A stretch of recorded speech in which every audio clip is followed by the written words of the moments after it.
Yes, sir.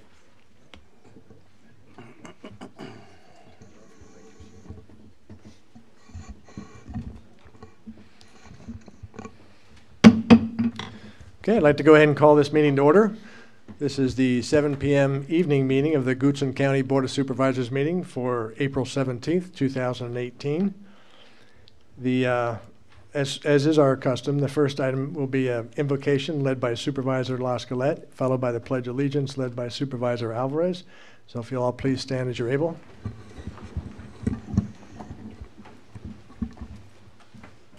Okay, let us pray. Most gracious God, thank you for enabling us to gather here today. Thank you for giving us the opportunity to serve this great county. Now, as we go about doing the business set forth today, help us to keep you first in everything we say and do. Bless all of us with the proper knowledge, wisdom, and understanding so that we may all prosper. Most of all, bind us together in a spirit of love which surpasses all things. It is in your most holy name we pray. Amen. I pledge allegiance to the flag of the United States of America and to the republic for which it stands, one nation, under God, indivisible, with liberty and justice for all.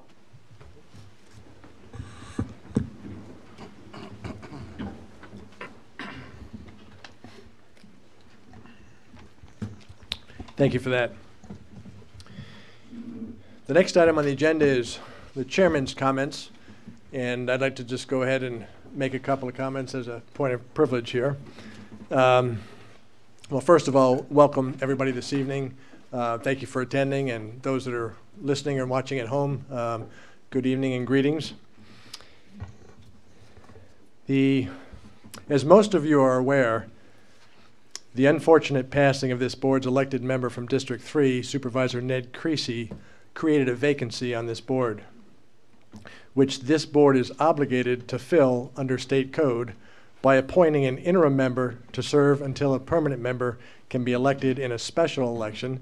That special election will be held on November 6th, 2018, and that person would serve only after the permanent member is sworn in and found to be qualified to serve. Now, in order to select an interim member between now and then, this board chose to engage in an open and transparent process. We solicited interest from all qualified citizens in District 3, with such interest to be submitted to this board no later than April 2nd, 2018. We were fortunate to have several very qualified candidates step forward and be willing to offer their time and energy to serve the citizens of Goodson County. This board then met in closed session on April 10th to discuss the candidates and the information presented on their applications. The decision was a very difficult one given our close relationship with Supervisor Creasy, the tremendous respect that we have for his family, and obviously the reason for the vacancy. So it was a very difficult decision, difficult to separate emotion from the best interest of the county, but this board was very deliberate in its process. So tonight, we will consider appointing an interim member to serve from District 3. However, service on this board would not begin tonight because it cannot begin until after the individual completes the necessary paperwork and takes the oath of office.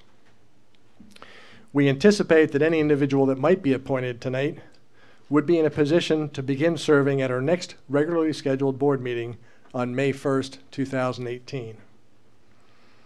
That concludes my remarks. Board, before we consider the appointment, there is a resolution in the board package, and wanted to point out that in that resolution, the date for the special election is incorrectly listed as November 7th. Is actually November 6th, which is the same date as the general election in the fall. So I just wanted to point that out. At this point, does the board have any questions or comments about the resolution before we consider a motion? No? Okay. Seeing none, I will go ahead and entertain a motion to adopt the resolution appointing an individual as the interim board member for the election District 3.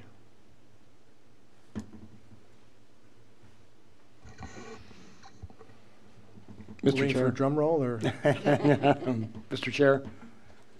Mr. Minnick? I'd like to move that we approve the resolution appointing an interim board member for Election District 3, and I'd like to put Mr. John Lumpkin's name in for consideration by this board. Okay, thank you, Mr. Minnick. It's been moved that John Lumpkins be appointed and that we approve the resolution. Is there a second? Second. Okay, it's been moved in second. Any additional discussion? Mr. Badesky, would you do a roll call vote, please?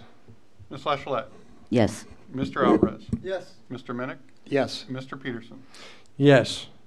So it is unanimous. We now have a new member. Is this John Lumpkins? Is he here with us tonight? Would you please stand? Can we give him a round of applause, please?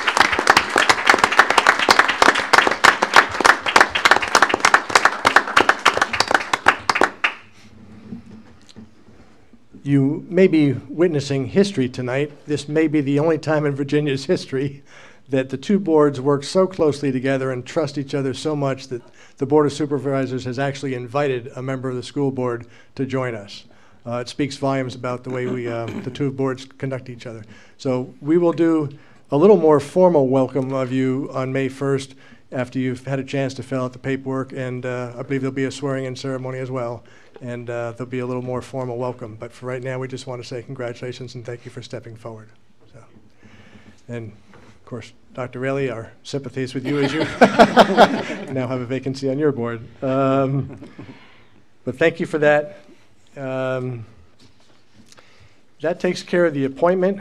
The next item on the agenda is the citizen comment period. This is a time when any citizen can come forward and address this board on any item of Goochland County business other than the public hearings. If you're here to comment on the public hearings tonight, we would ask that you hold those comments until the public hearing, and you'll have an opportunity to comment about those then. But for right now, if anyone would like to come forward and speak about anything on county business, now would be the time to come forward. I'll open the public comment period.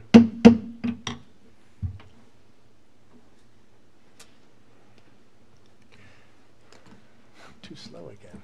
I think it's faster with this go. What? Is this microphone on? Name and address, please, and try and keep your comments to 3 minutes if you could. Indeed. Jonathan Lau, 1521 Mannequin Road, and I am one of the Monacan Soil and Water Conservation District Goochland directors, and just wanted to share a little bit of information, and I even tried to keep it in order here. We also were recently audited, as is scheduled per the state of Virginia, and we have followed both the schools and the county's template, and we received a clean bill, no comments audit report back from the auditors. So great. We appreciate the monetary support that we receive from this board as well as from Powhatan, and want you to know that we are doing what we can, or as we have been charged, to use those resources wisely. As you know, the state budget is still a question mark. However, should it, I will even be optimistic and say when it is approved, as currently presented to the governor or as under discussion, we will receive level funding from the state. So we're not seeing any restrictions or cutbacks on the support we're receiving from the state. I did note that in the month of March, our office received 10 requests for what's called technical support or TA support on various agricultural initiatives.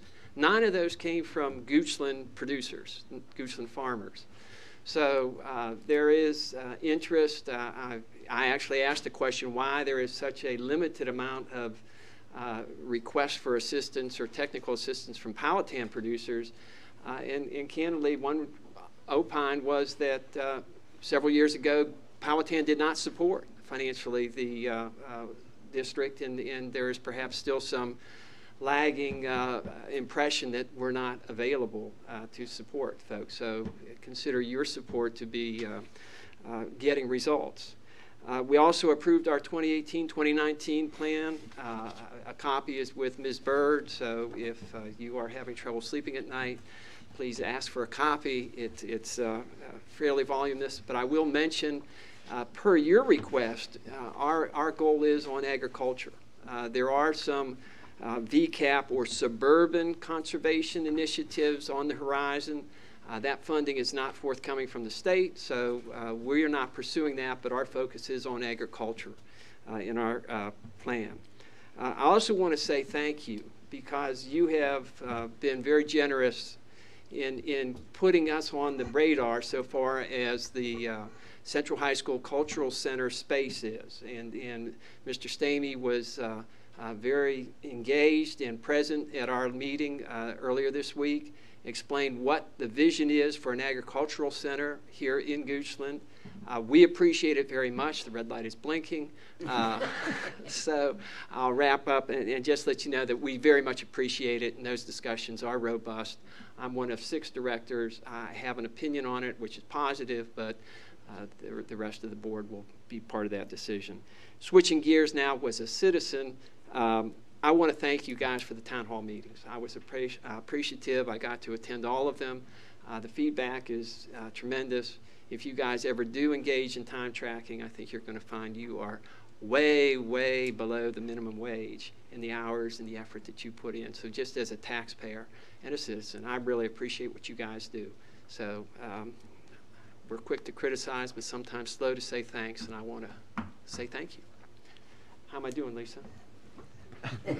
Well, Mr. Lau, right back at you. I thank you for all the work you do, and also congratulations on that clean audit. Anyone else like to come forward?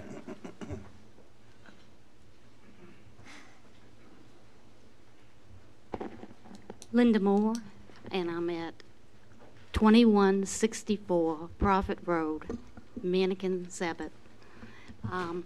I would like to thank you all for your quick to respond to comments that were made at the town hall meeting.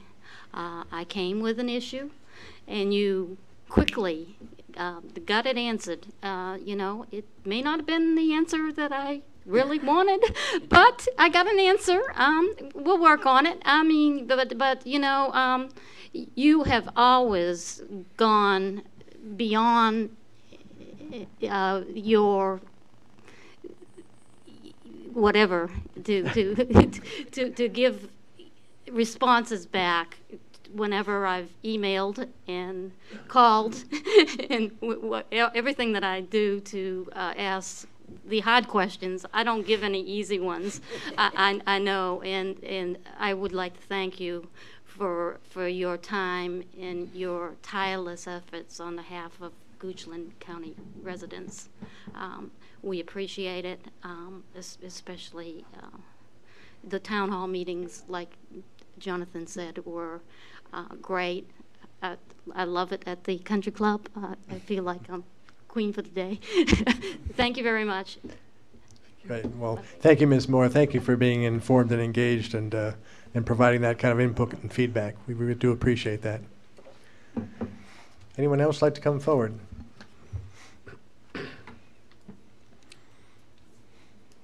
All right, seeing none, we'll go ahead and close the citizen comment period.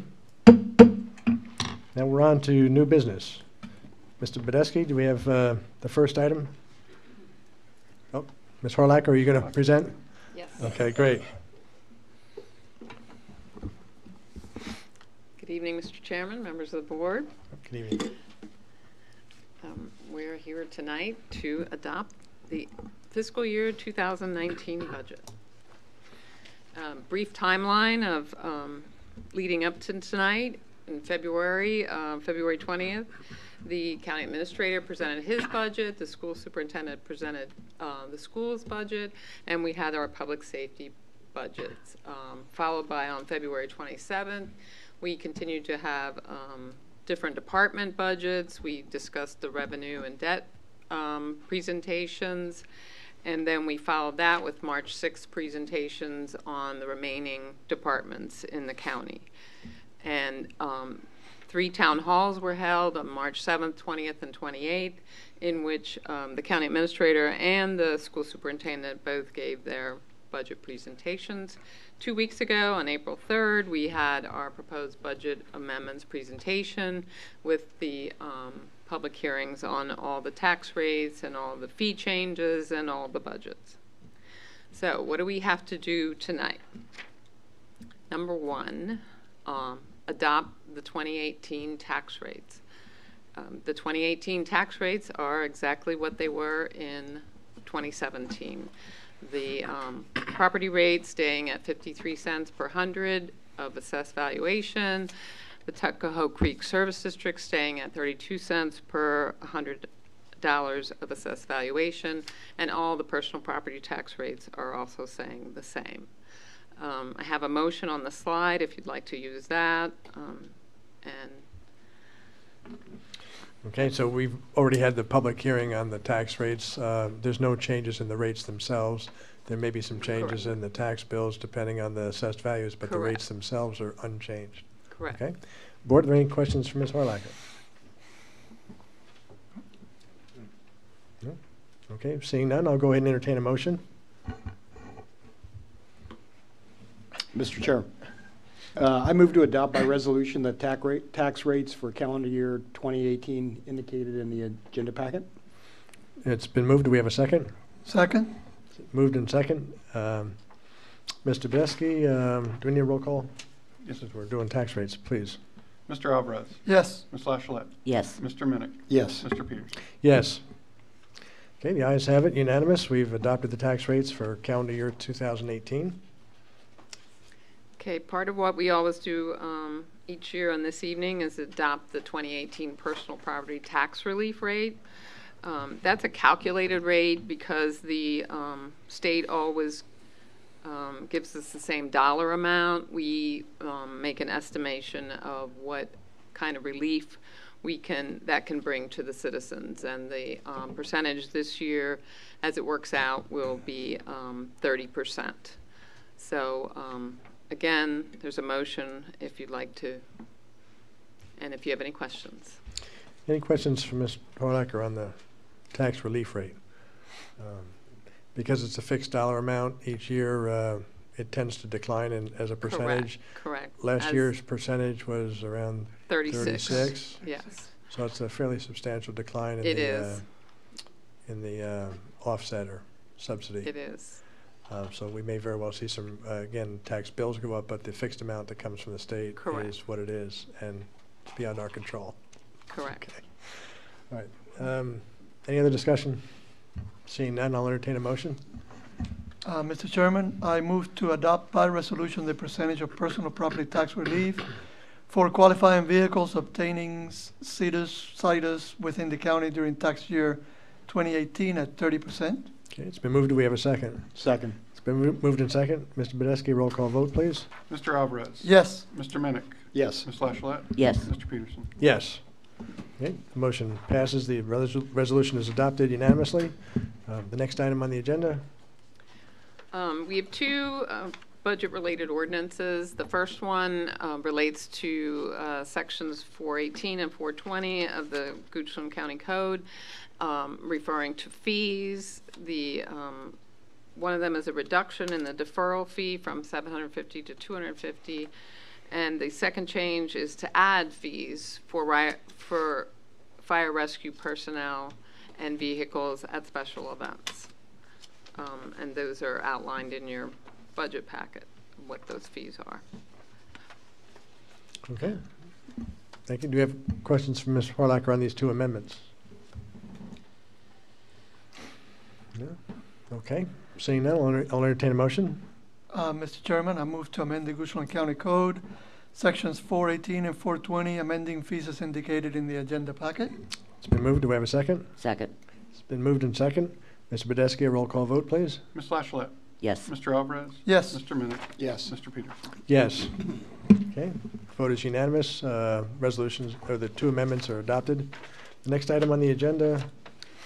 We have a second budget-related ordinance. This one relates to section 426 of the Goochland County Code, which is the section on user fees for water and sewer consumption.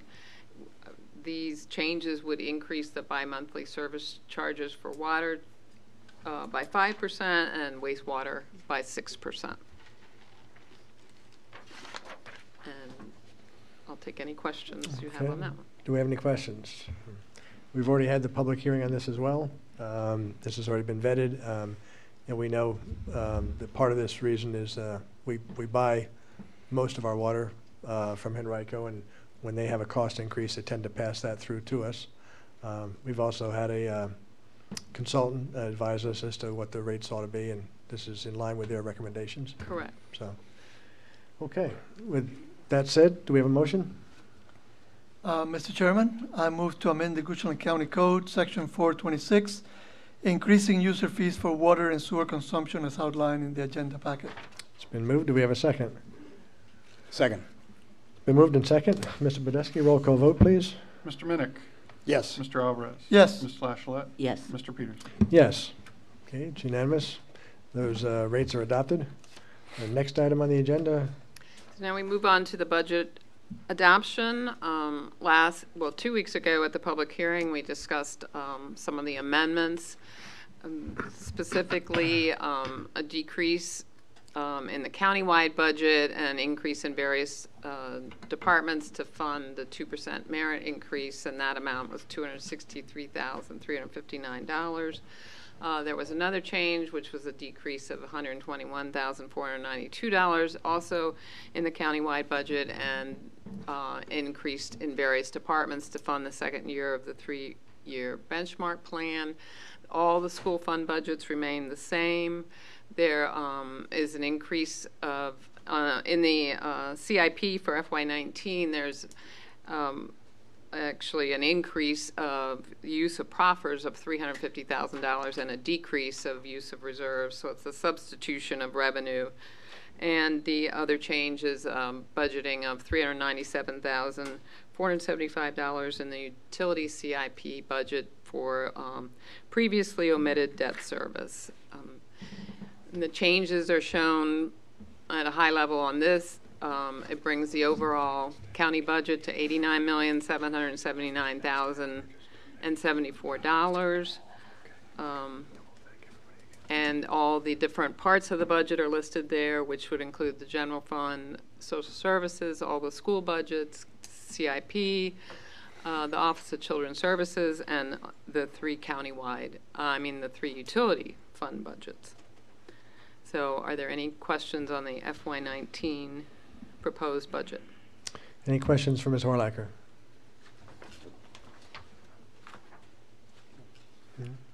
Okay. All right.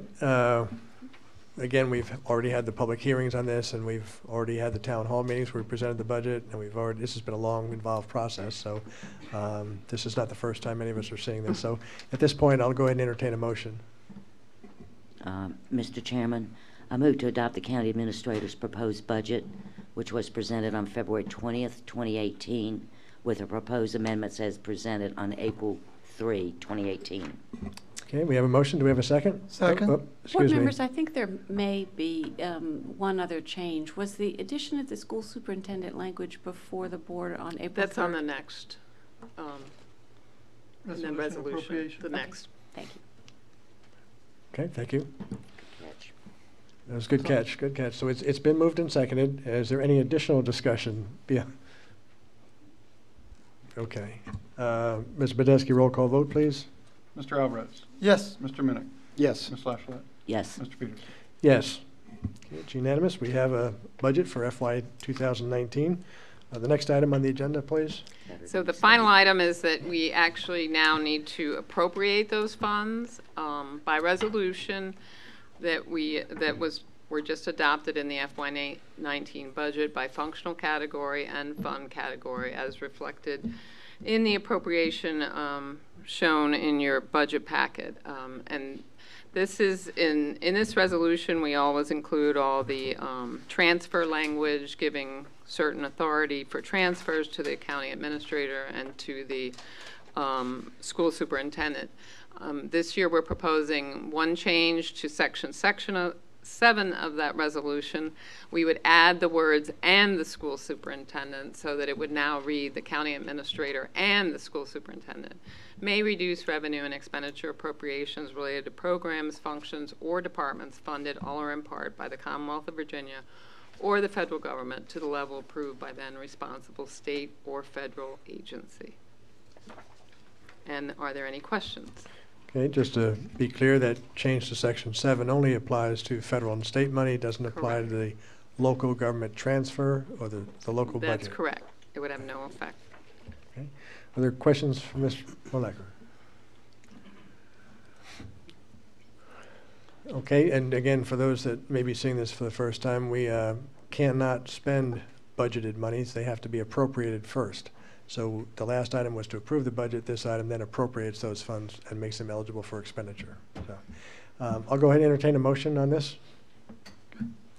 Mr. Chairman, I move to appropriate by resolution the funds included in the adopted FY19 budget by functional category and fund category as reflected in the budget appropriation resolution included in the agenda packet and presented by Ms. Horlacher today, including this change to Section 7 of the resolution. Okay, it's been moved. Do we have a second? Second. Moved and seconded. Mr. Badesky, a roll call vote, please. Mr. Alvarez. Yes. Ms. Lachelette. Yes. Mr. Minnick. Yes. Mr. Peterson. Yes. Okay, it's unanimous. You now have your appropriation. Thank you, Ms. Horlacher. Appreciate that. Thank you. Maybe at this point, I just want to pause for just a second. This is the final culmination of our budget process that started what seems like eons ago. There has been an awful lot of work done by an awful lot of people through this process, through literally months and months. And I just want to pause and thank everybody involved with that budget process. The end product is a prima facie evidence of the amount of work that goes in behind the scenes. And I also want to thank the citizens for their input as we roll this out in a gradual fashion through the town hall meetings in each of the districts, through the public hearings, and then tonight really is the finish line. So I just wanted to thank everybody involved one last time, and perhaps Mr. Badesky, if you'd like to expand or expound on what I just mentioned. Thank you, Mr. Chairman. This is a product that, for those that this is your first meeting seeing budget, it seems as if we just moved through it very quickly.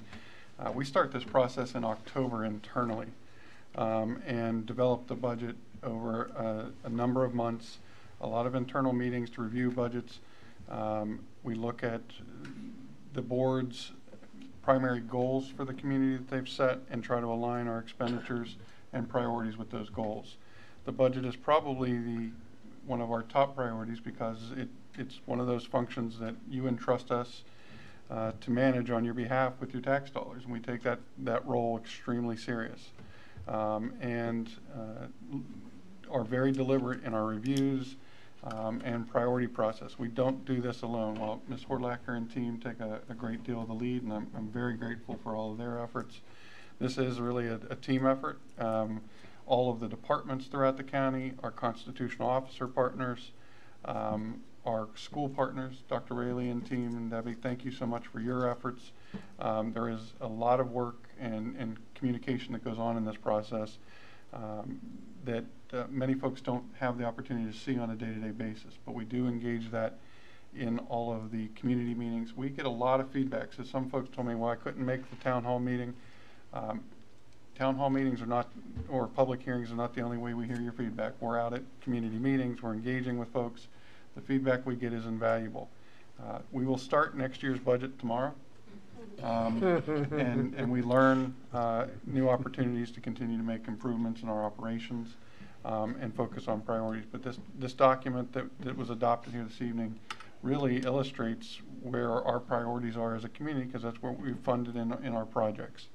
And so I thank the board for your support, thank the school board for their efforts in working with us, and really appreciate the countless hours that our residents have engaged with us and all the staff. So thank you. Thank you, Mr. Badesky. Just to clarify, the next budget season doesn't start till tomorrow, so you're giving the staff the night off to? Effective now. All right, well, thank you. Planning staff has to stay. So. Thank you for that. And again, thank you, everybody. Dr. Rayleigh and the school board, thank you. Thank you. Okay, that concludes all of the new business for this evening as far as business items go. Now we're going to go into the public hearings. We've got 2 public hearings scheduled for this evening. And let's see, who's going to present the first one? Is that Joanne. Ms. Hunter would like to come forward and present the first public hearing this evening. Good evening, members of the board. Joanne Hunter, Director of Community Development. The first planning public hearing tonight is a conditional use permit request submitted by Mr. and Mrs. Marshall to get a conditional use permit for a second dwelling. Their property is located at 2516 Mannequin Road, which is just north of the Interstate 64. The property is designated on the comprehensive plan as rural enhancement area. There are some semi-public church uses in the adjacent vicinity. The property is zoned A2, and most of the surrounding properties are also zoned A2, except for the green area, which you could see that is the Reaver Ridge subdivision, and that is zoned rural residential. But most of the lot sizes in this area range in about the 5-acre range. This property is actually 4 acres in size, has an existing single-family residence on it. The Marshalls are looking to build a second dwelling on the property for her elderly parents. The second dwelling would be approximately about 1,000 square feet, and it would be located about 75 feet to the west of the existing house. They would be using the same driveway, so there would not be a new entrance onto Mannequin Road, and the conditions that there was a community meeting that was held on January 22nd. 8 neighbors attended the meeting. All of the neighbors have supported the request. We've also gotten several letters of support from their adjoining property owners. The conditions that we're recommending are the standard conditions of all second dwelling units. The first one would be that only a person or persons related to the residence of the principal dwelling shall use the detached house as a residence. The unit could not be rented. They would need to have working smoke and carbon monoxide detectors in the second dwelling unit. Emergency access must be provided and maintained to the second dwelling, and our standard transfer of ownership condition. I'd be happy to answer any questions. Any questions for Ms. Hunter? Just one, Mr. Chairman. Sure. Thank you, Ms. Hunter. Is this property in the Tuckahoe Creek Service District? No. It is not. So as far as well and septic, do they have to do something with that? They have indicated that they will be getting a separate well and septic permit for the second dwelling. Thank you. So they need a certificate of occupancy before it's, Yes. okay. They'll need a building permit and all the health department approvals and a CO. And that's where they'll check the water and sewer. Chairman, Yeah. I have one question, Ms. Hunter. Will this require a second address, or is it all going to be under one address? It would be under one address.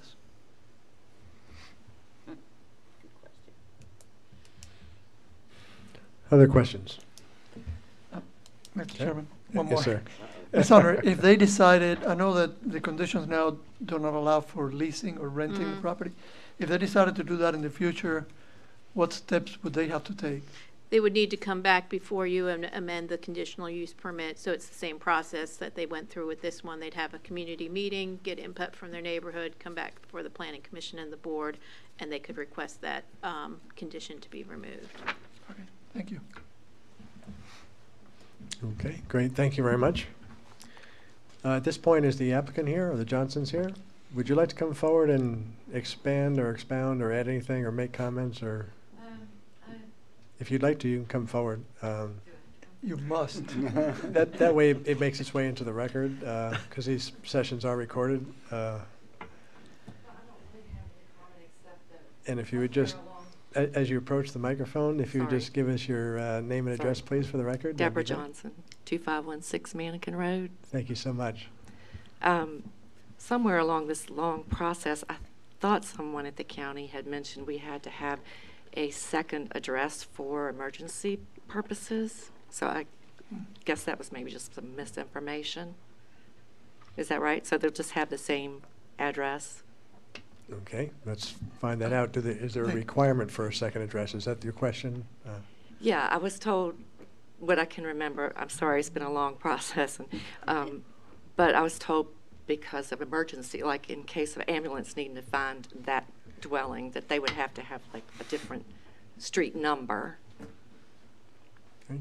Do we know, Ms. Hunter, is there a requirement? Check into Okay. There's a lot of nodding head from the Chief McKay. I was just going to ask, is there? We would prefer that. However, we do not assign addresses. That's not in our purview. Okay, so obviously they would prefer to make sure they arrive at exactly the right door if they need to respond.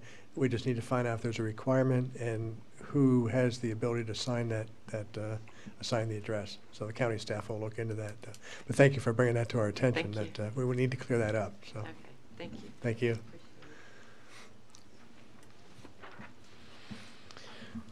Okay, we've heard the staff presentation. We've heard from the applicant. I'll go ahead and open the public hearing. Anyone that would like to come forward and speak in favor or against, or just make a comment, now would be the right time.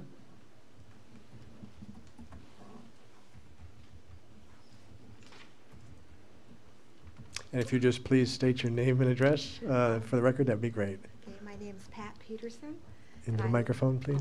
Thank you so My much. name is Pat Peterson. I live at 555 C Road, which is in Mannequin, which is my property borders the Johnsons. Okay, to the great. north. Thank you. Okay, Thank you. and we would just ask that you would go ahead and approve this conditional permit for them, is how my husband and I feel. So we just wanted to tell you that. Great. Well, thank you for that. Appreciate it. Anyone else like to come forward? Nope. Seeing none, we'll go ahead and close the public hearing. Board, is there any additional questions or discussion? Just to confirm, Ms. Center, the Planning Commission was unanimous in favor, 5-0? Okay. One other question, Mr. Chairman. Are we, is the duration going to be permanent, basically, unless there's a reason to reject it? Yes, because this is a low impact use and there's been no concerns by this neighborhood. We have not put a use limitation on this. We do have as our question about the street addressing, we do have a street addressing manual that is administered out of the GIS office, so they will review the manual and see about the address. So we'll get back to you on that. Okay, super. Thank you. Okay, is there any other questions or discussion? Seeing none, this is District 4. Do we have a motion? Yeah, Mr. Chair, I move we approve the application filed by the Johnsons for a conditional use permit for the second dwelling at their location. Okay, it's been moved to approve. Is there a second? Second. It's been moved and seconded. Mr. Badesky, roll call vote, please. Mr. Alvarez. Yes. Ms. Lachelette. Yes. Mr. Minnick. Yes. Mr. Peterson. Yes. It's unanimous. You have your approval. Thank you very much. And the county staff will be in touch with you on the second address. So thank you for bringing that up. Okay. That completes the first public hearing. Next public hearing, Ms. Hunter? Yes. Thank you again. Joanne Hunter, Director of Community Development. The next public hearing is for Reader's Branch, which is a rezoning request for 153 acres for a property located on Hockett Road. The request is going from RPUD with proffers for two different separate properties to combining them into one property to RPUD with proffers into one development with one set of proffers that would supersede the proffers for the two previous zoning cases. This property is, like I said, located on Hockett Road, just south of Broad Street. The property is directly across the street from Park at Centerville. The comprehensive plan designates this property for suburban residential. The maximum density under the suburban residential designation is 2.5 units per acre. This request is about 2 units per acre, so the density is in compliance with the comprehensive plan. The property is, like I said, it's already two different properties. Both of them are already zoned RPUD. You could see Park of Centerville directly across the street is also an RPUD development. The property to the north is Hickory Haven, that's zoned residential neighborhood. And the property down to the south of this property is actually a part of West Creek, and that's an area known as the Reverse C. So you can see the two different properties there, the top one being Reader's Branch, and the bottom one was the rezoning called Swanson Bridge. You can see there is a significant floodplain that runs through, whoops, sorry about that, runs through the center of the property along here. There's a significant floodplain. The development would surround an existing single-family residence on 3 sides, and there are other residential in the areas as indicated in the previous slide. So this first sort of U-shaped property, that is Reader's Branch, the upside down U. Reader's Branch, that was zoned back in 2007. That property consisted of 94 acres. It was approved for 206 units. That included single-family duplexes and quadplexes. That development did have multi-use courts and some community space and trails. It also had 2 points of access to Hockett Road. So again, that's the sort of upside-down U-shaped piece. That's the north. Swanson Bridge is also part of this zoning case. Here's a layout of what was approved with the Swanson Bridge case. That's a 59-acre development that was zoned in 2013 for 100 units. That was all single family. It had a central community space, and it had 1 access to Hockett. So today, both of these properties could develop by right. It would have 3 access points on Hockett Road, and total between them, 306 lots would be permitted by right. So those could occur right now. With this rezoning, they're asking to come in, combine them into 1 cohesive development with 1 set of proffers. And what they would be proposing is 303 lots. That is a change from when it came to the board last time. The board deferred this case back in December. At that time, they were asking for 308 lots. It's been reduced now to 303 lots. So again, the current zoning allows 306. The proposed zoning would be 303 lots. They are all single-family lots. They're reducing the number of access points from 3 to 2. They have provided an amenity package, which I'll detail later in the presentation. They have talked about an 8-year build-out for this development, which would be approximately 39 new houses per year, and that could be about a 28% increase in the number of residential permits that the county processes each year. So here is the new layout. So the top area was sort of the Reader's Branch before, which was the 206 lots. This bottom area was previously the Swanson Ridge, which was approved for 100 lots. Now they've been able to kind of shift things around, protect the floodplain a little bit better. They've reduced it down to the 2 access points on Hockett Road. They have provided a 100-foot buffer along Hockett Road. They said that buffer would be similar in appearance to the park at Centerville across the street. There'll be a divided entryway coming into the development with some community facilities here as sort of a, to define the community character. They're talking about a community clubhouse with some park areas and trails, some outdoor patio space. And they have also provided access to both the west and to the south. So there was a number of concerns with this zoning application when it came before the board in December, and the applicant has been able to address the majority of those concerns. So I just want to go over how some of the changes that were made from when you saw the case in December. So these came directly from my staff report back in December. The development does not meet access management standards in the arterial management plan for stub connections. Since that time, the applicant responded to that and made the change that they've now revised their conceptual plan to provide a stub road to the south. That did require them to lose a lot, but they did do that to address staff concerns. A second concern that was addressed in the previous staff report was that the amenities provided were less than what was previously proffered.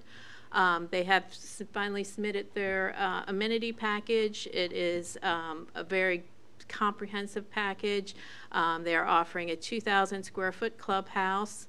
They have proffered a community patio area of 1,000 square feet, 3 pocket parks in the development, wildlife overlooks, and birding stations. We can now say that the proposed amenity package is at a higher standard than what was approved with the 2 previous zoning cases. The third concern staff had was that the applicant did not adequately address sensitive environmental features because lots are still located within the floodplain. As you could see in that conceptual plan with the large swath of green areas, there is a significant floodplain area there. Staff was concerned that some of the lots were in the floodplain and that would be a burden on the property owner. So they have proffered that no lots will be located within the 100-year floodplain. At the time when the case was deferred, I'm on number 4, the concern was that the applicant fails to adequately address its specifically attributable impacts on the county's capital facilities. At that time, staff was working on developing the capital impact model. It was not complete yet. The applicant had prepared a development impact statement, which is what we requested them to do at that time. At that time, they were offering a cash proffer of $1,585 based on their development impact statement. They have now changed that proffer based on their capital impact model, and they are now proffering $12,592 per home. The last concern was that the existing proffers would be eliminated with the rezoning of this case that provided better environmental protections, more amenities for the residents, and better address the development's impact on the capital facilities. The revised proffers are now equal or at a higher standard than the existing proffers of the 2 zoning cases. So the new development would combine the 2 separate subdivisions into a more cohesive development, and we're also eliminating 1 access point onto Hockett Road. Another concern that was identified in the staff report is with the comprehensive plan. When the AMP plan was done, there was a future connector road that's shown. You can see in the circle that sort of runs through this property. The applicant is providing a east-west connection with providing a stub to the west. It's not necessarily at the capacity that we would have liked, but it does provide the connection. The traffic is a big problem in this area. We know we have traffic concerns on Hockett Road. This development is projected to add, by 2025, 2,957 vehicles per day on Hockett Road. The projected 2025 traffic, which adds a 2% traffic growth from traffic from this proposal, would further degrade peak hour traffic along Broad at both Hockett and Ashland Road. The study also had identified operational issues at the eastbound left turn lane at the intersection of Broad and Ashland Road, the northbound left through and right turn lane at the intersection of Broad and Hockett, and southbound at the intersection of Broad and Hockett Road. With the build out of other projects in the area is also considered. There's other intersections that are also to degrade to unacceptable levels. That's at the Hockett Road and Centerville Park Drive, which is their site drive number 1, and Hockett Road at Tuckahoe Creek Parkway and Centerville Parkway. Their TIA did reference a planned road weight improvement, which is the realigning of the existing Hockett Road, and that this would improve several of the intersections to acceptable conditions. This roadway is not fully funded and has no scheduled start date. However, with the capital impact model, the Hockett Road improvement was included in that, so the proffers would be going towards this project. So that leads into the capital impact review of this project. This case was submitted when we were still working through what our process was going to be. The applicant tried to address our concerns. We originally had them doing a development impact statement to address proffers. The cash proffers are one-time voluntary payments agreed to during a rezoning to offset the impacts from the new development. So the state code changed in July 1 of 2016. that made new development, states that proposed new development must create a need or an identifiable portion of a need for public facility improvements in excess of existing public facility capacity. It must be specifically attributable, and it also reduced what we could accept cash proffers. We could no longer include it for libraries. So there was a new cash proffer law that was much more limited. So staff was trying to figure out how to address these changes. So the board adopted a new policy that required the applicant to prepare a DIS. At that time, we had them go back to have another community meeting to go review their DIS. As we started to review those DISs, we determined that the county did not have the adequate data to review it. So we hired Tischler Bice, who developed our capital impact study and model. We've developed a 25-year CIP, and so we've now been able to evaluate each development based on the capital impact model. So the capital impact model looks at the 10 capital facilities: schools, fire, libraries, courts, parks, animal protection, general government, sheriff, transportation, and environmental services, and it identifies the proportionate share of each development based on the actual level of service. The second set of outputs looks at the proffer eligible and takes into the capacity information into account. This was run on 308 lots, which was the original number. However, with the reduction to 303 lots, the numbers would not change at all. Thank you so much.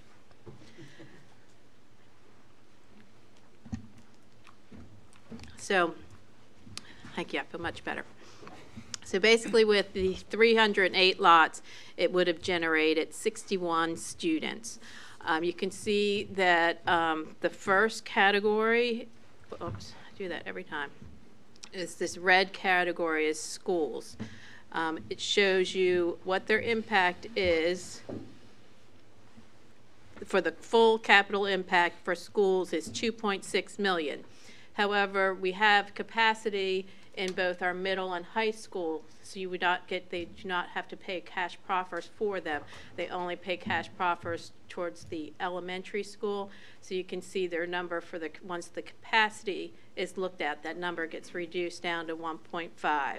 So you can see for sheriff, we have no capital projects proposed for sheriff, so they don't pay for proffers that are specifically attributable because there's no projects for theirs. So it comes out to a proffer of $12,592 per lot. It goes from schools is $5,030. It's important to point out this is not an age-restricted community. This is no restrictions on this development. The Parks and Recreation proffer is $1,110. Public safety is $2,122, and transportation $4,331 per house. That would be a grand total of about $3.8 million in proffers. Did want to not only just focus on what their impacts are, we wanted to show you the revenue. These are very conservative estimates for the revenue. These are numbers I did on very base general numbers.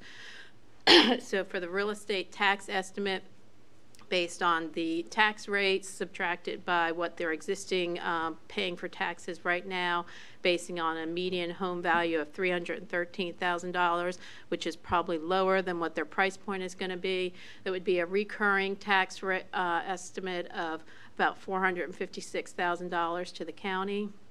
Vehicles, I based it on one car per home with an average car value of $12,000, which again is probably less than what would actually occur, is $145,000. Funding to the Tuckahoe Creek Service District, again that's based on the median house value, be about $300,000. So there'd be recurring revenues of about $900,000 for this project.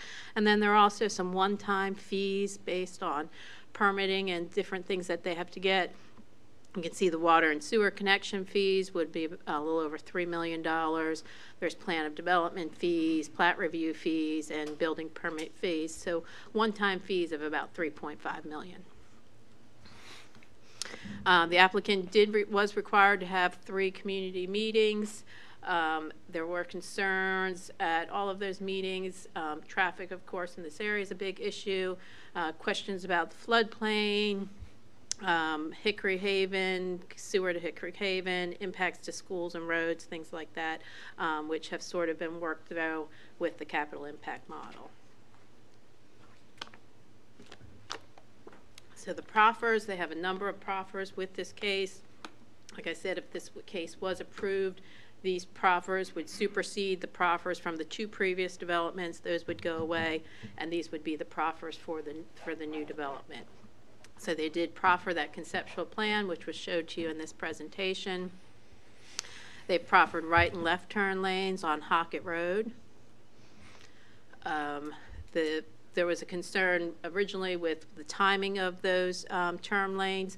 They have addressed staff's concerns, and prior to the issuance of the first building permit, they will provide the turn lane, and they're also dedicating 45 feet of right-of-way along Hockett Road for Hockett Road widening.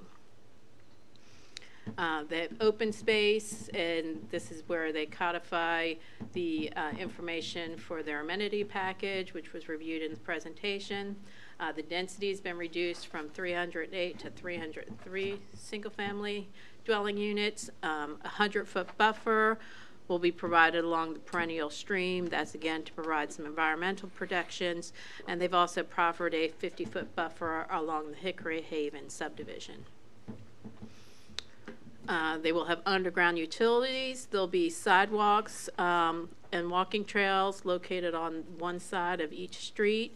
The front yards would be sodded. They will construct a sanitary sewer stub to the edge of the property to Hickory Haven neighborhood. This would assist with the county's project to potentially provide sewer to Hickory Haven. They would provide street trees on both sides of the street at 1 per 50 feet. That would generally equate to about 1 in front of each home. The minimum lot width would be 65 feet. The entrance feature and detached signage has been proffered. They will have, if they have street lighting, it would be dark sky compliant. There is a small cemetery on this property. They would have to provide access to that cemetery, and they've also provided that they would provide 1 car parking space for anybody who wants to visit the cemetery. The cash proffer, this is what I reviewed with you with the capital impact model. This number was changed from $1,585 to $12,592 per home. They would provide a trail along Hockett Road. This number 17 is the environmental buffers and floodplains. It talks about no lots could be located within the floodplain and also no wetlands. The stub roads that are shown on the conceptual plan are proffered. Those are to both the south and to the east. And that is all the proffers. I'd be happy to answer any questions. Thank you. Appreciate questions? Ms. Hunter, you managed to power through, and glad your voice held out. Questions? Not this point. Not this point. Not yet. No. Reserve the right. Okay. Well, thank you so much for that. Okay, is the applicant here? Would the applicant like to come forward and add to what we've already heard? Thank you. Will you please just give us your name and address for the record? That'd be great. Thank you. My name is Natalie Croft. I am the land development planner with Eagle Construction, and my address is 207 East Brook Run Drive, Richmond, Virginia 23238 in Goochland County. Great, thank you. Thank you. All right. Thank you, Ms. Hunter, and good evening, Mr. Chairman and members of the board. Again, my name is Natalie Croft, and it's a pleasure to be here this evening. Since the last time we were here, we took staff's comments into consideration, and I would like to thank staff for giving us some really tough but really important feedback. We took a hard look at our project and made some changes, and quite frankly, our project is better for it.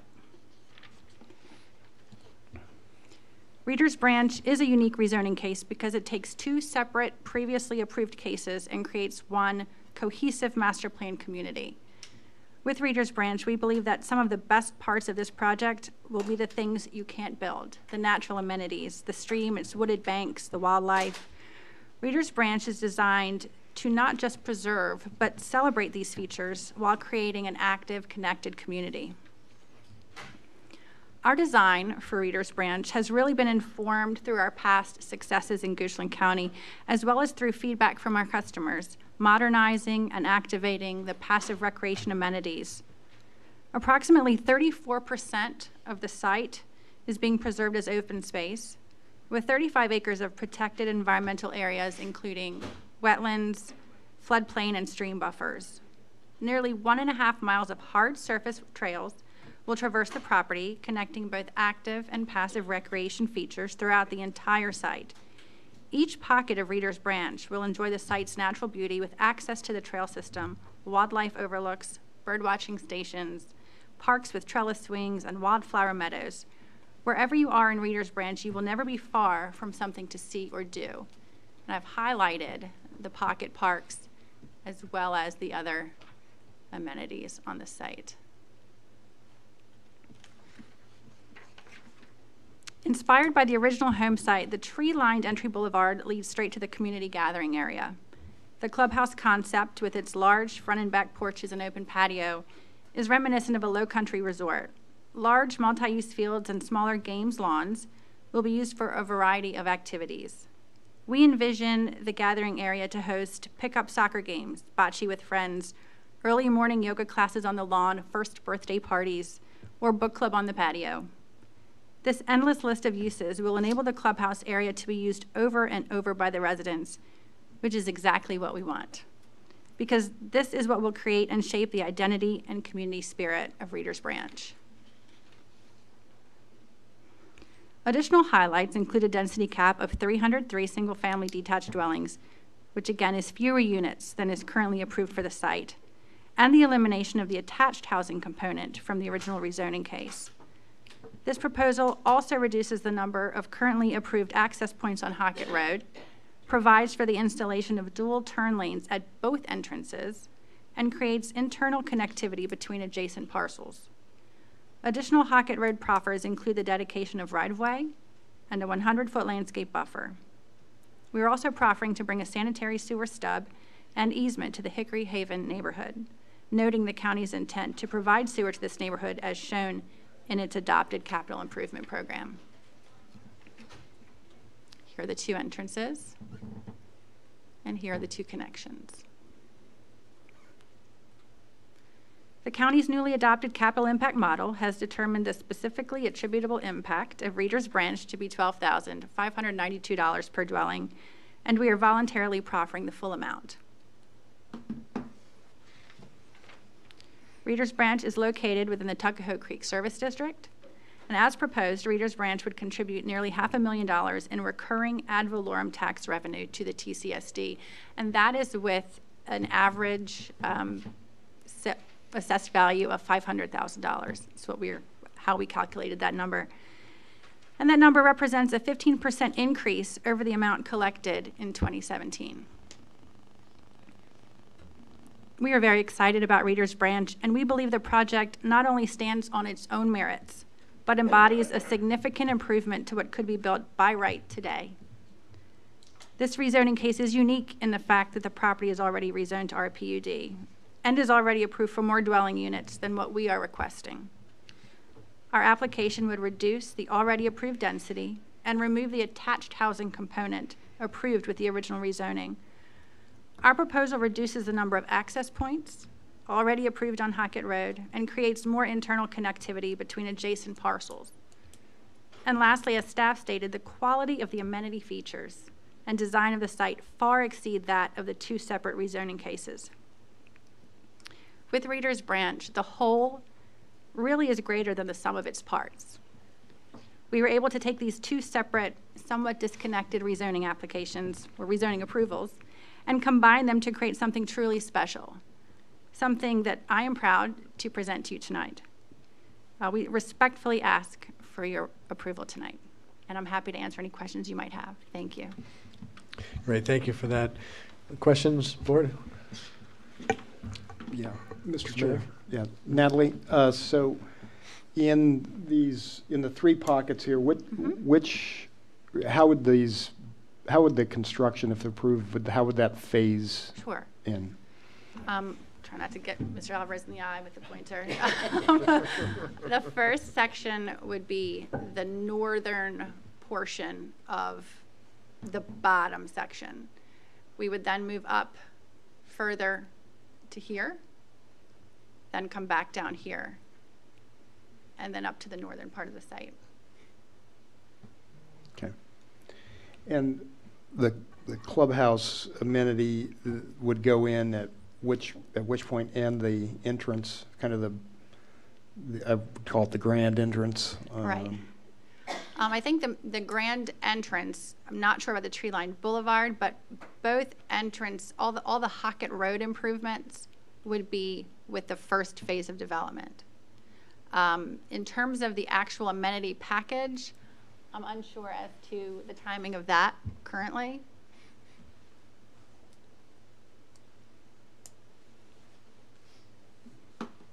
Okay, but the access points would be made available. The access points, the two access points would be made available Immediately. early on. Yes, sir. Yeah, but just to clarify that, the two access points would be cut in, but they won't be connected initially. Is that right? I mean, if you're going to start the bottom left, you'll have the access into the bottom left, but yes. You won't connect that across until... Well, once we have more than 50 lots, we will have to connect to get a second entrance. Yes, sir. Okay, so they'll be cut in, but we won't be connected till after 49 homes are sold. Then they'll... I think Brian Mitchell might be able to answer the question a little bit better. He's our engineer. Well, you're doing a fantastic job, so thank you. Yes, sir. Brian Mitchell with Town Site Engineering, so I'm the civil consultant that will be doing all the construction plans on the project. The way the project will phase, yes, we will build these from the southern entrance first. Is this a pointer? Right there. So we'll build from this entrance and into the project. When we do that work, we have a number of things that have to occur. We're extending a 16-inch water line from approximately this location down and into the project. Since we're going to be in Hockett Road doing that work, we're going to go ahead and build the turn lane and the entrance here as well. That'll get all the road work in Hockett Road out of the way. Once that occurs, we'll build into the project. We'll build the first 50 units in here. That meets the fire code requirement for not having more than 50 units off of a single access point.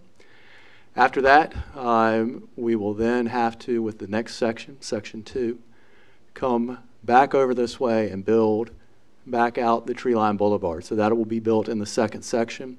When we build that, we'll go ahead, grade out the area for the clubhouse. At that point, we'll have to make a decision on amenity and sales package. We have talked about doing that at that time. It would make sense. So, and then from that point, it's back over to here, build the third section, back over to here, build the fourth section, and then eventually, this will be the last section over here next to Hickory Haven. And that'll be market driven as to when we get there. Just to follow on, if I could, you mentioned the two Hocketts will be cut in roughly simultaneously. Correct. The other two stub outs, can you build out the entire development without connecting those other two stubs? What we'll have to do with that is, once again, section 1 here, section 2 here. The plan is to come back over here for section 3. When we build section 3, what we'll do there is that's when this stub will be dedicated as fee simple right of way. As far as actually building the pavement to that adjacent, that's really a VDOT call on whether or not we're building a road that doesn't go to anything. They don't like to accept roads that don't go to anything. As far as whether we build the pavement there or whether we dedicate the fee simple right of way, that'll be the construction plan call at that time. Okay. Yeah, I mean, the real question was, can you fully build out with the two stubs to nowhere? Yeah, I'm sorry. Up at the top, there is a 50 lot rule here as well, at which point this connection will have to be achieved in order to have more than 50 units at that location. But that would be a stub to nowhere, though. I mean, it will be. It won't connect to anything. Well, until that adjacent property right. does something that might provide that access. Okay. So until it does, there'll just be the two egress and regress, the entrance ways. And That's correct. And that, you could build out the entire project with just those two.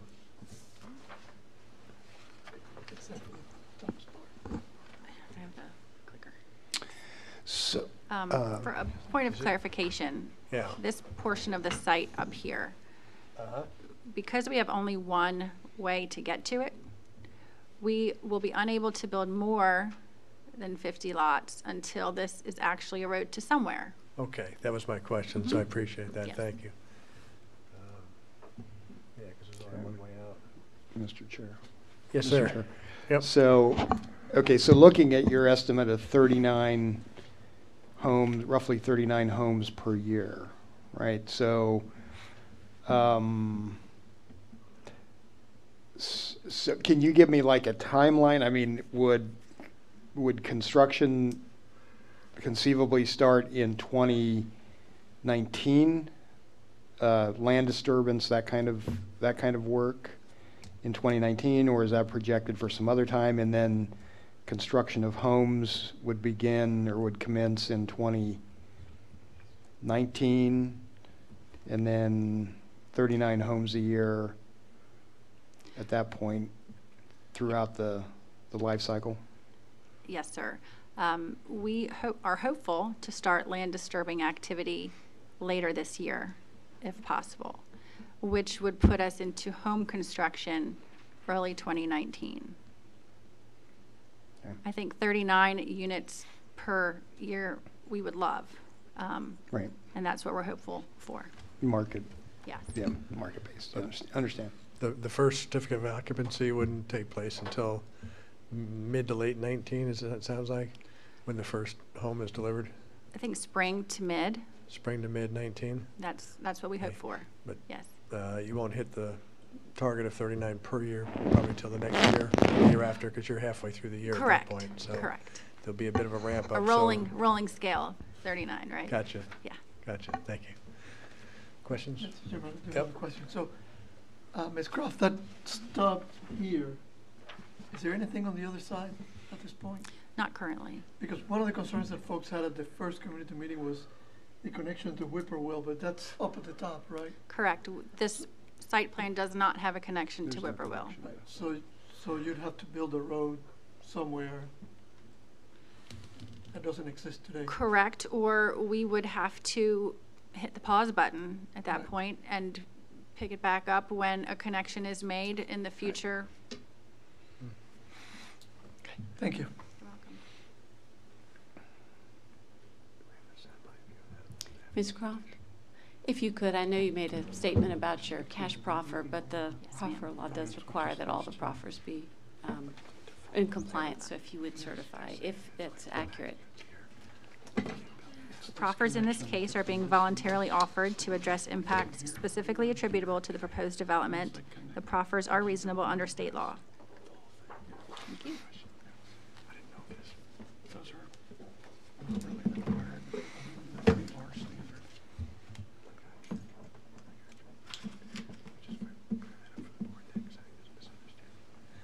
Other questions or? Not at this point. Thank you. Not for the applicant. Okay. Thank you for that presentation. Thank you. I appreciate that. Ms. Hunter, could you please approach? Great. Just have a follow-on question real quick here. Did you overhear the discussion about the build-out and the fact that they may have to pause and not complete the build-out? Is that consistent with your understanding of the project? Or? Yes, and we have discussed that with them since very early in the process, so they've been aware of that since the whole time. So you can only develop 50 lots on a single point of access. So that's always been a known entity back there, that they can only get 50 lots back here. This is a vacant property. Let me go. Can you go back to my slide so I can show them what's the property to the east there is vacant right now. It's also designated on the comprehensive plan for suburban residential. So as that property develops, we would have whoever develops that property connect there so that they can have the interconnectivity. And that's similar to how when Swanson Ridge, which was the bottom, the southern part of this case, that was a 100-lot subdivision and only had one access point, and they knew at that time also that they would have only been able to build 50 lots until, and that's how they got their zoning approved also, but they would have only bought, in fact, they had plan of development approval for their 50 lots. But they would have only been able to do that. So that is a known factor in the development community, so it wasn't a surprise. Yeah, so you can see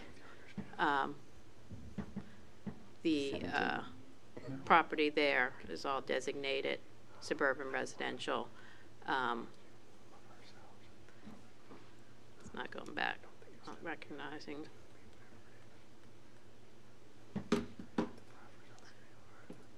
I'm not sure you're correct. I don't think it changes that.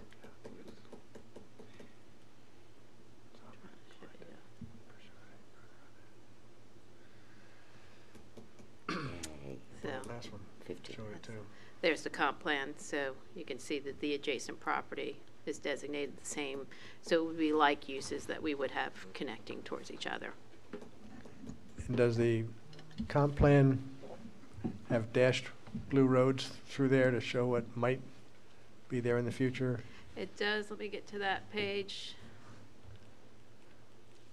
You can see from the aerial there, the satellite view, that there's nothing there.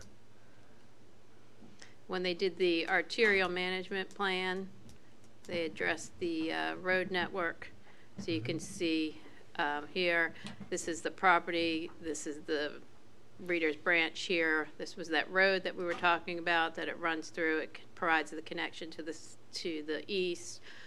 This is the vacant land. So the roads would, these blue dash lines are the future roads to serve that property, and it would eventually connect in and serve Reader's Branch as well. Okay, so this is a little different than what we saw because it looked like the stub to the south is more in the center of the development as opposed to all the way at the east end. This is what this is addressing is only the east-west connection. The stub to the south is Okay, it's just not located shown here. more in Okay. closer to Hockett Road, and that's just good planning to Yeah. provide connections to adjoining property owners. So there still is the plan for the north-south to the east of this development, a north-south Yes. connector, and that's what this would connect into at some point. Okay. And then that would allow them to build out the remaining homes. Okay, all right, that helps out a lot. Thank you. Okay.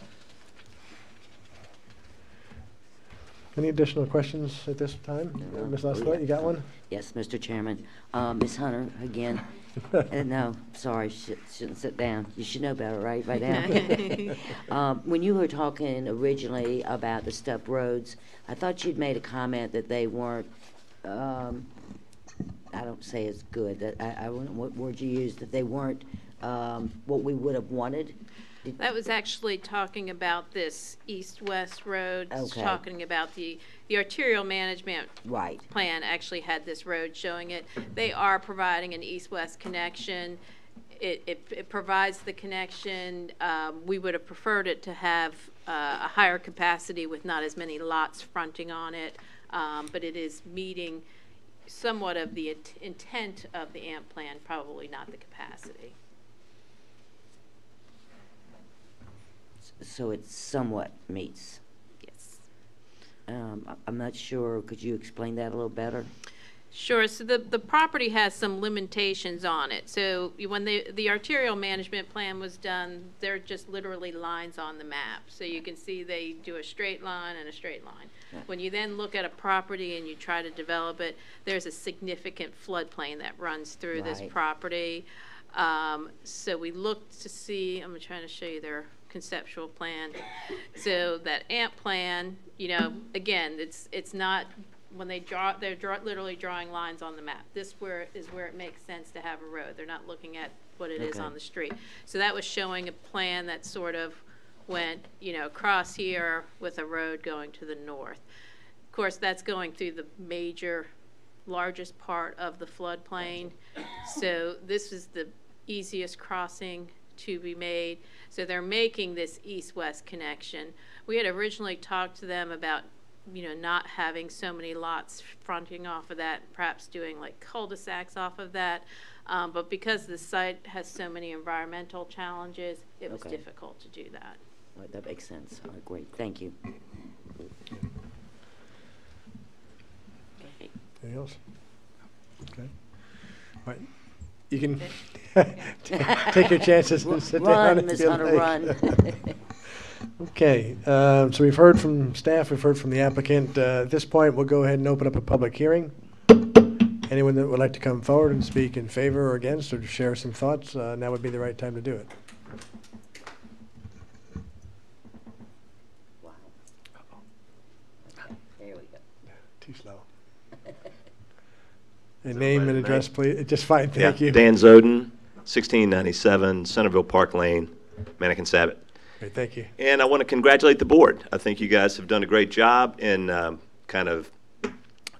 since this board was elected in 2011, as still exists, the county's changed in so many positive ways, and you guys have looked at solutions rather than problems, or you've identified problems and worked to find solutions, and this is, I think what we see here is another example of that you've worked with the applicant, and the applicant has responded in a very positive way to change the original proposal to something that is a very attractive proposition. Looks very good. It has the east-west connector thing I could see that's a major problem, but I'm not here about that.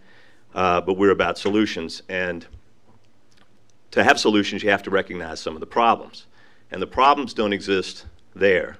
They exist there.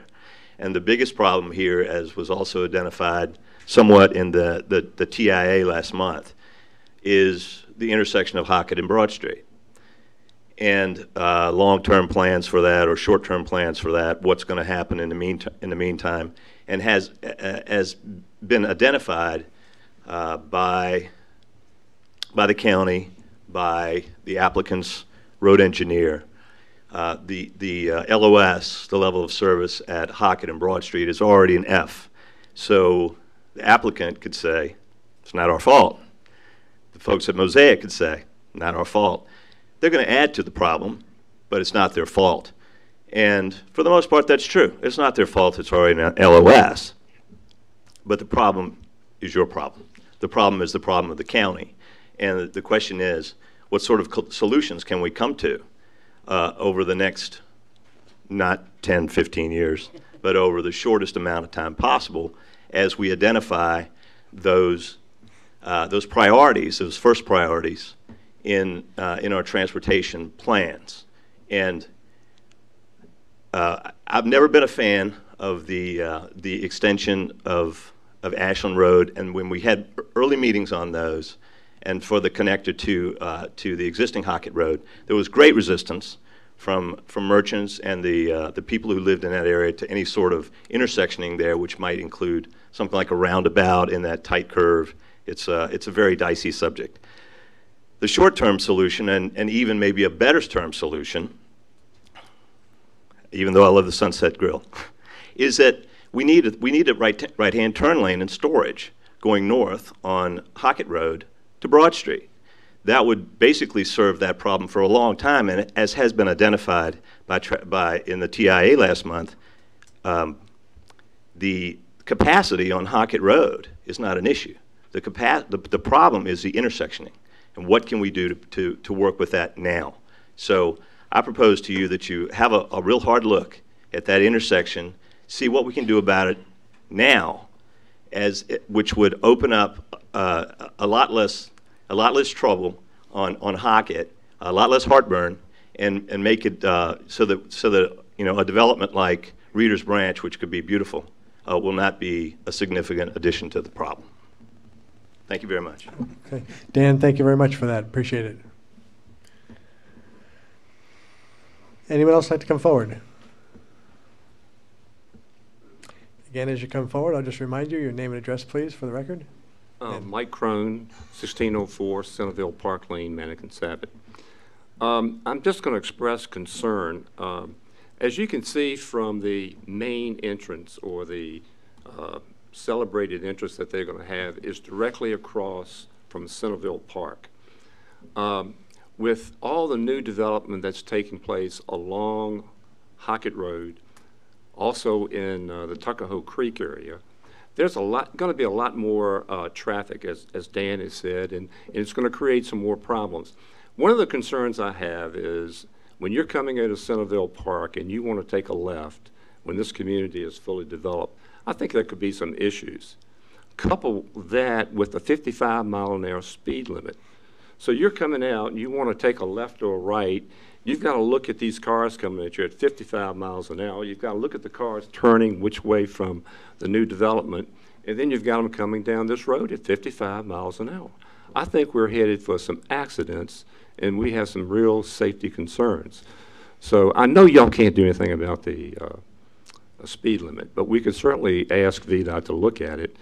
And considering the amount of new construction that's going to go on and continue to go on, I think we need to have them take a very hard look at that before we have somebody or someone who is tragically injured there.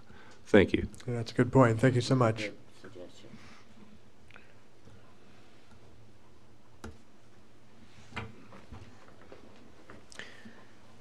Anyone else like to come forward? Seeing none, we'll go ahead and close the public hearing. Board, any additional questions or comments or discussion? Yeah, Mr. Chair, just probably a couple comments from my perspective, and I appreciate Mr. Zoden and Mr. Crone's comments on this, and I actually second Dan's comments about the resolution around Hockett and Broad is probably a priority for us, which went a little bit to my question about the time phasing of this project earlier, so we could see what kind of time frame we might be in and see what we might be able to come up with for solutions. I think the secondary piece of this, though, also for the board, just for the board's information, again from my perspective, is that we have a similar situation at Tuckahoe Creek Parkway and Hockett Road. The traffic that will be generated, as we know over time, even though Hockett itself has plenty of capacity, I think it's well established that Hockett in its current state has a tremendous amount of excess capacity to handle trips per day and cars per day. What doesn't work are those intersections. And so as we look at over the next, our next projects, the next period of time, I see that these two projects kind of bubble up to the top in terms of getting some resolution, especially since we have a significant density of residential activity along that thoroughfare. So obviously, we're not traffic engineers here. We're not able to speculate whether a stacking lane would help alleviate some of the problems. It seems intuitive that it would, but intuitive and VDOT are not words that you can put in the same sentence, unfortunately.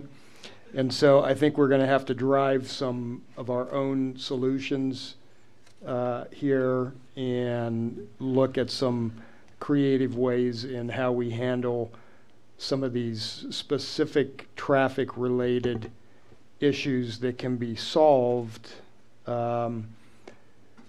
theoretically in an expeditious manner and at maybe not quite as an expensive approach as and process as VDOT would have us go through. So,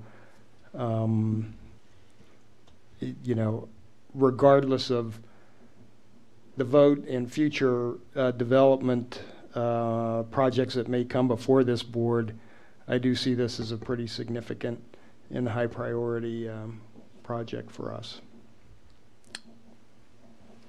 Yeah, thank you for that. Other thoughts?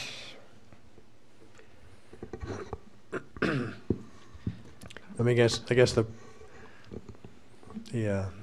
proposal of the application in front of us today would net reduce the previously approved number of homes and number of vehicles on Hockett by 3, is it? 6, 5. It's a 5 reduction from the previous, which was a 2 increase from the original. But bottom line is what's before us now versus the by right that they currently have would be a 3 reduction. So marginal, but a reduction as opposed to an increase. Reduction is a reduction. But anyway, thank you for those comments, and I concur. I agree, by the way. Yes, sir. Mr. Chairman, I mean, it's not just a reduction, but I think, and maybe it's because of those 3 lots, but I think the new arrangement with the amenities, the being able to protect the water, the wetlands along it makes it for a much nicer neighborhood than the 2 separate home bundles that we had before. So I think it is a much better design, and it kind of fits a little more into the rural environment. Even though this is kind of the least rural area of the county, it does keep the rural environment. They have the bird watching station, so they're kind of bringing that into the fold versus it's just there. They're kind of incorporating it in the design. So I think it is much better than the previous design. Good, thank you. Ms. Lascalette, any thoughts on this project? I think you covered it. I think you covered it, and yeah, I do want to thank staff for working with the applicant, and I want to thank the applicant for continuing to work this until we get to something that we have before us today, which I think is vastly improved over the original submissions years ago.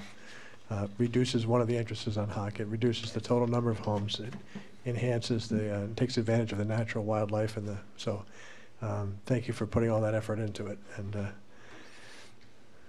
okay, are there any other questions or comments, thoughts? All right, seeing none, I will go ahead and entertain a motion. Yeah, Mr. Chair, I move that we approve the application filed by Reader's Branch Partners and Hockett Road Partners requesting zoning reclassification for an RPUD with proffers. Okay, it's been moved. Do we have a second? Second. It's moved in second. Before we do the roll call, Ms. McGee, did they need to read anything about the reasonableness? I know they mentioned that. She did. So we've got what we need on that front? Yes. Okay, just wanted to check. Thank you. Thank you. Okay, Mr. Badesky, a roll call vote, please. Mr. Minnick? Yes. Mr. Alvarez? Yes. Ms. Lascalette? Yes. Mr. Peters? Yes. Okay, it's unanimous. You have your approval. Good luck, and I hope you have a good product. That was the last item on the agenda for this evening. We are going to adjourn in just a minute. Our next meeting, there will be an audit committee meeting. There'll be a committee meeting at 12 noon on May 1st, and this board will convene on May 1st at 2 p.m. for a swearing-in ceremony and at 3 p.m. for our regular meeting. So without further objection, I'll go ahead and declare this meeting adjourned.